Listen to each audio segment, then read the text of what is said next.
कहानी की शुरुआत में हमें एक लड़का दिखाई देता है जो कि बहुत डरा हुआ था और वो एक लिफ्ट से तेजी से ऊपर की तरफ जा रहा था। उसके दिल में डर और खौफ था कि वो यहाँ कैसे आया, और तभी ऊपर आकर लिफ्ट रुक जाती है और वो ऊपर देखता है तो बहुत सारे लड़के खड़े हुए थे। और इसी दौरान वहाँ एक लड़का जिसका नाम गैली था, वो उसे लिफ्ट से बाहर निकालता है। बाहर निकलते ही सब उस पर हंसते हैं, जिससे वो घबरा कर वहाँ से तेजी से भागने लगता है और भागते भागते एक जगह पर आकर गिर जाता है। और तभी वहाँ वो देखता है कि उसके चारों तरफ बड़ी बड़ी दीवारें फैली हुई हैं। ये देखकर उसके पैरों तले जमीन ही खिसक जाती है, क्योंकि वो दीवारें इतनी ऊंची थीं कि वहाँ से निकलना नामुमकिन था। इसके बाद उसे दोबारा एक पिंजरे में डाल दिया जाता है। वो अभी भी इस सोच में पड़ा हुआ था कि वो यहाँ कैसे और क्यों आया है, और उसे अपने बारे में कुछ भी याद नहीं होता कि तभी वहाँ एक लड़का आता है जिसका नाम एल्बी था। वो उसे बताता है कि यहाँ से भागने की कोशिश मत करना, क्योंकि यहाँ से बाहर निकलने का कोई रास्ता ही नहीं है। इसके बाद एल्बी उसे बाहर ले जाता है और कहता है कि हम यहीं पर खाते हैं और यहीं पर सोते हैं, क्योंकि अब हमें अपनी पूरी जिंदगी इसी जगह पर गुजारनी है। एल्बी बताता है कि हमारी सारी जरूरत की चीजें बॉक्स में मिल जाती हैं। एल्बी कहता है कि वो हर बार उसी बॉक्स में किसी न किसी को भेजते हैं, जिसके साथ हमारे खाने का सामान भी होता है, और अब उन्होंने तुम्हें यहाँ भेजा है। ये सुनकर वो एल्बी से पूछता है कि किसने मुझे यहाँ भेजा और वो क्यों ये सब कर रहा है। एल्बी उसे बताता है कि मुझे कुछ नहीं पता। उसके बाद एल्बी उसे एक जगह पर ले जाता है। यहाँ एल्बी उसे बताता है कि हमारे लिए यही सब कुछ है। हमने यहाँ से बाहर निकलने के लिए बहुत मेहनत की पर नाकाम रहे। तभी उस लड़के की नजर उन दीवारों के बीच एक रास्ते पर पड़ती है। वो लड़का एल्बी से पूछता है कि इससे बाहर क्या है, तो एल्बी उसे बताता है कि यहाँ के 3 रूल हैं। पहला, अपना काम करो, समय जाया न करो। दूसरा, यहाँ किसी भी रनर को नुकसान न पहुँचाओ। तीसरा, कभी भी उस दीवार के पार मत जाना, नहीं तो जान से मारे जाओगे। इसी दौरान वहाँ एक लड़का चक आता है जो यहाँ सभी लड़कों में सबसे छोटा होता है। तो एल्बी उसे नए लड़के का ख्याल रखने के लिए कहता है। चक उसे बताता है कि हम सभी उस बॉक्स से आते हैं और फिर यहाँ पर आकर फंस जाते हैं और यहाँ से निकलना अब लगभग नामुमकिन है। तभी वो नया लड़का उस दीवार के पास जा रहा होता है। पीछे से चक भागता हुआ आता है और उसे उस दीवार के पास जाने से मना करता है, लेकिन वो लड़का पूछता है कि आखिर इसके अंदर ऐसा क्या है कि हम इसके अंदर नहीं जा सकते। चक उसे बताता है कि तुम इस दीवार को सिर्फ देख सकते हो, अंदर नहीं जा सकते, क्योंकि अंदर जाते ही तुम मारे जाओगे। तभी वहाँ उस दीवार के बीच से 2 लड़के भागते हुए आते हैं। ये देखकर वो लड़का चक से पूछता है कि तुमने कहा था कि दीवार के अंदर जाना मना है, तो ये क्यों उस दीवार के पार गए। आगे से चक बताता है कि वो आम लड़के नहीं हैं, बल्कि वो रनर्स हैं और वो हमसे ज्यादा मेज के बारे में जानते हैं। ये सुनकर उस लड़के के दिल में खौफ और भी बढ़ने लगा और वो उस दीवार के और भी करीब चला जाता है। तभी गैली उसे धक्का देकर नीचे गिरा देता है और कहता है कि तुम इसके अंदर नहीं जा सकते। इसलिए अब वो लड़का और भी गुस्से में आ जाता है और सबसे कहता है कि तुम लोग मुझे बताते क्यों नहीं कि आखिरकार इसके पीछे क्या है। आगे से एल्बी उसे कहता है कि तुम नहीं जा सकते हो। इसी दौरान तेज हवा आने लगती है और जब नया लड़का देखता है तो वो दीवार आपस में बंद होने लगती है और देखते ही देखते वो दीवार पूरी तरह बंद हो जाती है। ये देखकर उस लड़के के होश ही उड़ जाते हैं। उसी रात सभी साथी नए लड़के के आने की खुशी में पार्टी करते हैं। इसी दौरान उस लड़के के साथ एक लड़का न्यूट बैठा हुआ था। वो उसे बताता है कि मेज बहुत खतरनाक जगह है, अगर तुम भूलकर उसके अंदर चले गए तो तुम्हारी मौत पक्की है। न्यूट इशारा करके उसे बताता है वो लड़के यहाँ सबसे तेज रनर्स हैं और वो हर सुबह उस मेज के अंदर जाते हैं और शाम होने से पहले वापस आ जाते हैं। वो यहाँ से निकलने के लिए रास्ता ढूंढते हैं और वो 3 साल से इस जगह का मैप बना रहे हैं, लेकिन अभी तक उन्हें इस जगह से बाहर निकलने का रास्ता नहीं मिला। इसी दौरान न्यूट उसे आवाज सुनने के लिए कहता है और उसे बताता है कि वह मेज है और वह हर रोज बदलती रहती है और उस मेज के अंदर बहुत सारे ग्राइवर्स हैं, मतलब खतरनाक क्रीचर्स हैं, और जो भी उसके अंदर फंस जाता है वह उसे जिंदा मार डालते हैं। ये सब सुनकर वह लड़का बहुत डर जाता है। तभी वहाँ गैली उसे फाइट करने के लिए बोलता है, लेकिन वह लड़का ज्यादा देर तक गैली के सामने टिक नहीं पाता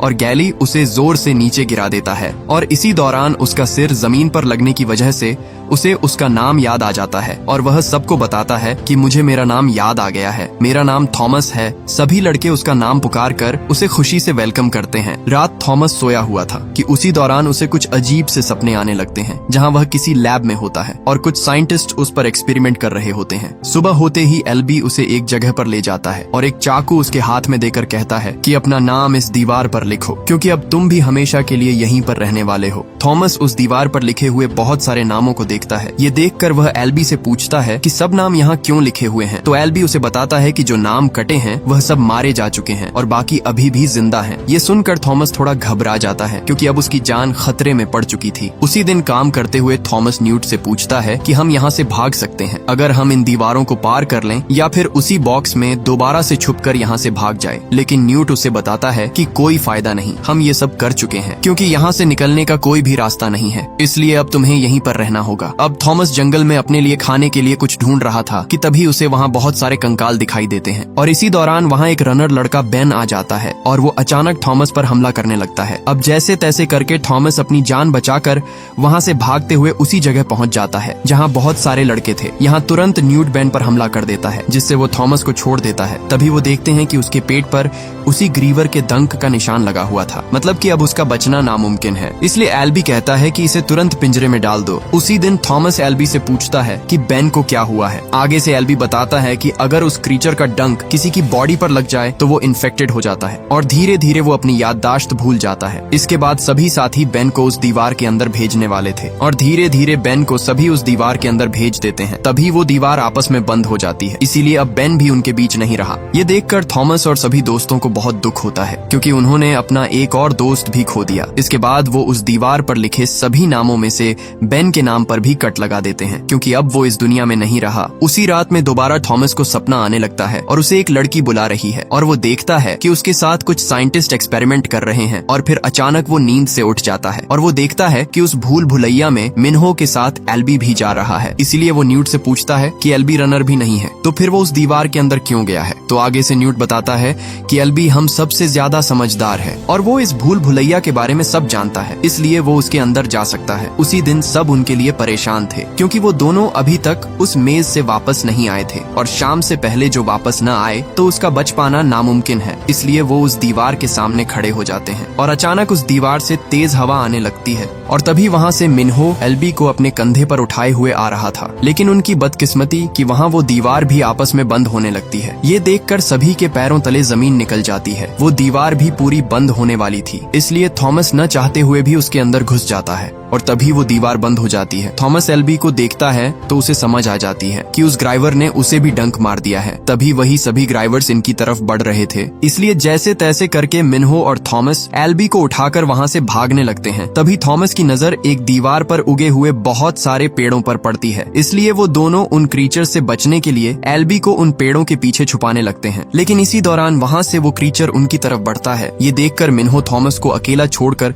वहाँ से तुरंत भाग जाता है, इसलिए थॉमस भी जैसे तैसे करके एक जगह पर छुप जाता है और वो देखता है कि वो क्रीचर असली है ही नहीं बल्कि वो एक रोबोट ग्राइवर है। उस ग्रीवर के जाते ही थॉमस एल्बी को टांग देता है, लेकिन थॉमस को क्या पता कि वो क्रीचर उसके पीछे ही था और तभी वो क्रीचर उस पर हमला कर देता है। इसीलिए थॉमस भी अपनी जान बचाकर वहाँ से भाग निकलता है। भागते भागते वो एक जगह पर पहुँच जाता है। यहाँ वो क्रीचर भी थॉमस के बहुत करीब था, लेकिन थॉमस के पास कोई और चारा भी नहीं था, इसलिए वो उन पौधों में छलांग लगा देता है जिससे वो क्रीचर पौधों में फंस जाता है और यहाँ थॉमस को भागने का मौका मिल जाता है। इसी दौरान उसे मिन्हो भी मिल जाता है और वो दोनों वहाँ से भागने लगते हैं। भागते भागते थॉमस की नजर बंद होती दीवारों पर पड़ती है और वो तुरंत उस क्रीचर को आवाज देता है जिससे वो क्रीचर उसके पीछे पड़ जाता है। वो दीवार भी तेजी से बंद हो रही थी और थॉमस भी तेजी से भाग रहा था, लेकिन वो क्रीचर दीवारों में फंस जाता है और वो वहीं पर मारा जाता है। यहाँ थॉमस बाहर निकल जाता है। अगले दिन सभी साथी उनका इंतजार करते करते उनके आने की उम्मीद छोड़ देते हैं, लेकिन तभी वहाँ पर थॉमस, मिन्हो और एल्बी तीनों वापस आ रहे होते हैं और वो तीनों अपनी जान बचाने में कामयाब हो जाते हैं। सभी साथ बैठे थे और गैली सबको बताता है कि थॉमस ने हमारे बनाए गए सभी रूल्स को तोड़ा है और वो मना करने के बावजूद उस भूल भुलैया में घुस गया, इसलिए अब हमें थॉमस को सजा देनी होगी। तभी मिन्हो गैली से कहता है कि हमें थॉमस को सजा नहीं देनी चाहिए क्योंकि उसी की वजह से एल्बी बच पाया और जब से हम यहाँ हैं कोई भी उस क्रीचर को नहीं मार पाया, लेकिन थॉमस ने वो कर दिखाया, इसलिए अब थॉमस को रनर बना देना चाहिए। तभी उन्हें आवाज सुनाई देती है और सभी साथी उस बॉक्स की तरफ भागते हैं जहां हर महीने एक नया लड़का भेजा जाता है और लिफ्ट को खोलते ही वहां एक लड़की दिखाई देती है। यहाँ थॉमस उसे देखकर पहचान लेता है और ये वही लड़की थी जिसे उसने अपने सपने में देखा। उस लड़की के साथ एक नोट भी भेजा गया था जिस पर लिखा था she is the last one ever, मतलब कि अब इस लड़की के बाद कोई और नहीं भेजा जाएगा। इसी दौरान लड़की को होश आता है और वो थॉमस कहकर पुकारती है और फिर दोबारा बेहोश हो जाती है। काफी देर हो चुकी थी लेकिन वो लड़की अभी तक बेहोश पड़ी थी। न्यूट थॉमस से पूछता है कि क्या तुम इसे जानते हो, लेकिन थॉमस साफ मना कर देता है कि मैं नहीं जानता। इसके बाद थॉमस दोबारा से उस मेज में जाने के लिए तैयार हो जाता है, लेकिन मिन्हो उसे वहाँ जाने से मना करता है। आगे से थॉमस कहता है कि अब हमें उस क्रीचर के बारे में पता लगाना ही होगा, इसलिए मिन्हो भी जाने के लिए तैयार हो जाता है और यहाँ अब वो पूरे 5 लड़के सीधा भूल भुलैया के अंदर घुस जाते हैं। हैं। भूल भुलैया के अंदर आते ही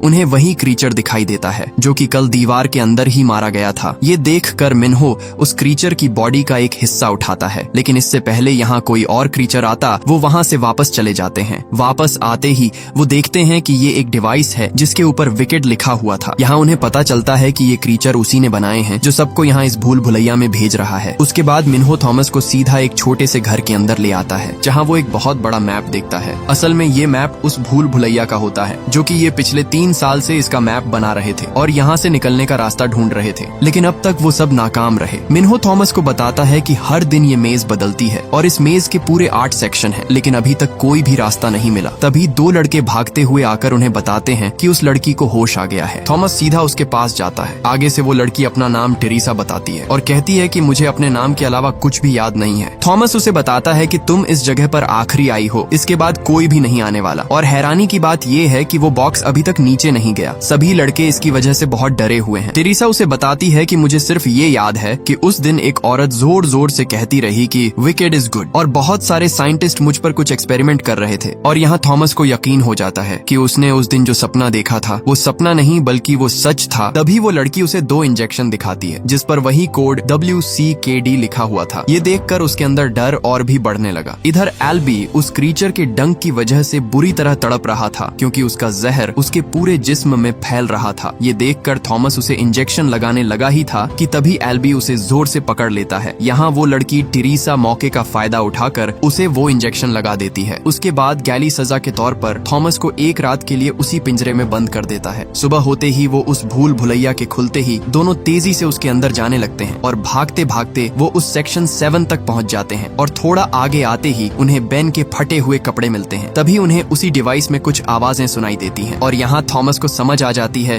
कि ये डिवाइस हमें रास्ता दिखाने की कोशिश कर रही है। इसलिए वो उसे फॉलो करते हुए एक जगह पर पहुंच जाते हैं और पहुंचते ही उस डिवाइस में ग्रीन सिग्नल आना शुरू हो जाता है। तभी उसके आगे सभी दरवाजे खुलने लगते हैं। सामने उन्हें एक होल दिखाई देता है। वो उसके करीब खड़े ही थे कि तभी उसके अंदर से उन्हें कोई स्कैन करने लगता है, जिसे देखकर उनके पैरों तले जमीन ही खिसक जाती है और तुरंत वहां से भागने लगते हैं। लेकिन अब उनकी जान खतरे में थी क्योंकि सभी दीवारें आपस में बंद हो रही थीं और उस भूल भुलैया का रास्ता भी पूरी तरह बदल रहा था। अब जैसे तैसे करके वो अपनी जान बचाकर उस भूल भुलैया से बाहर निकल आते हैं। वापस आते ही वो सभी को बताते हैं कि हमें एक दरवाजा मिला है जहाँ से हम आसानी से निकल सकते हैं, लेकिन वो रास्ता उन क्रीचर्स के आने का है। यहाँ गैली थॉमस पर बहुत गुस्से होता है कि तुम्हारी वजह से हम सभी की जान खतरे में पड़ गई है। जब से तुम आए हो यहाँ सब कुछ बदल चुका है। तुम्हारी ही वजह से एल्बी की जान खतरे में है। इसके बाद वो सीधा एल्बी के पास आते हैं। यहाँ एल्बी को उस इंजेक्शन की वजह से होश आ चुका था। थॉमस उसे खुशी से बताता है कि हमने यहाँ से निकलने का रास्ता ढूंढ लिया है, लेकिन एल्बी बताता है कोई फायदा नहीं, हम यहाँ से कभी भी बाहर नहीं निकल सकते। इसी दौरान एक लड़का उन्हें बाहर बुलाता है। थॉमस को वो लड़का बताता है कि अभी तक वो दीवार बंद नहीं हुई। ये देखकर सभी उस दीवार की तरफ भागते हैं। सभी बहुत डरे हुए थे। तभी वो देखते हैं कि सभी चारों दीवारें खुलने लगती हैं और सभी क्रीचर्स उनकी तरफ बढ़ते हैं। ये देखकर सबके पैरों तले जमीन निकल जाती है, इसलिए सभी साथी जंगल की तरफ भागते हैं। यहाँ वो क्रीचर्स सभी को एक एक करके मारते जा रहे थे। अब उनकी जान खतरे में पड़ चुकी थी क्योंकि अभी भी वो क्रीचर्स उनके पीछे ही थे। भागते भागते वो एक घर के अंदर छुप जाते हैं, लेकिन वहाँ भी वो क्रीचर सभी को मारने लगता है। इसी दौरान वो क्रीचर एल्बी को पकड़कर वहाँ से ले जाता है। तभी गैली भागता हुआ आकर थॉमस पर हमला कर देता है क्योंकि गैली ही थॉमस को सबका कसूरवार समझता है। ये देखकर थॉमस दुखी होकर वही डंक खुद को लगा लेता है जो उस क्रीचर का था। डंक लगाते ही वो बेहोश हो जाता है और उसे वही सपना आता है